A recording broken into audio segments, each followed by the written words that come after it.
Kennaan ayyaanaa waldaa kiristaanaatiif maaliif kenname jennee waan xiqqoo wajjin inni ilaalla. Waaqayyo waldaa kiristaanaatiif kennaa ayyaanaa kenneera. Kun immoo kennaawwan ayyaanaa kennaman kun muraasni isaanii Qorontos duraa boqonnaa 12:4 haga 11tti barreeffamanii jiru. Kennaan ayyaanaa nama dhuunfatti kenname, nama hundaaf kenname garuu yookaan waldaa kiristaanaatiif kenname. Gabaabadhumatti kennaan ayyaanaa nama dhuunfattaa kennamu malee qabeenya waldaa kiristaanaatii jechaadha.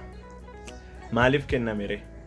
Tokko, waldaa kiristaanaatiif bu'aa buusuuf kenname. Qorontos duraa boqonnaa 12:7 irratti karaan kennaan hafuuraa adduma addaan nama keessaa mul'atu hundumaaf bu'aa akka ta'uuf kennameedha.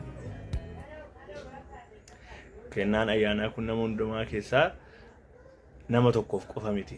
Nama tokko gabbisuuf qofa miti kan inni kenname jechaadha.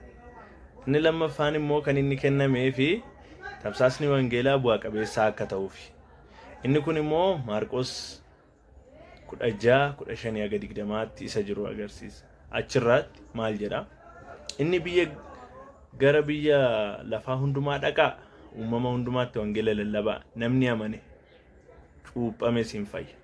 Namni hin amanne garuu ittiin faradama. Warra anatti amanan birattis milikkitoonni kun in argamu.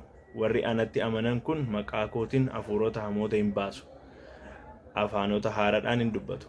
Bofa yoo qaban yookis waan nama hajjeesu yoo dhugan isaan hin miidhu. Harka isaanis warra dhukkubsatan irra hin kaa'u. Isaanis hin fayyu isaan jedhe. Yesuus gooftaan isaanii wajjin erga dubbatee booda gara Waaqaa keessatti ol fudhatame. Mirga Waaqayyoo taa'e. Ergasii bartoonni dhaqanii iddoo haalletti lallaban.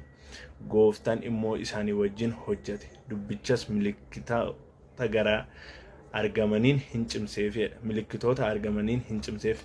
Kana jechuun namni milikkita godhamu laaluu dhaqee dinqii Waaqayyoo bartoota wajjin hojjechaa ture laalanii Gooftaa Yesuus Kiristoosiin fayyisaa lubbuu isaanii godhanii fudhachaa turanii jechaadha.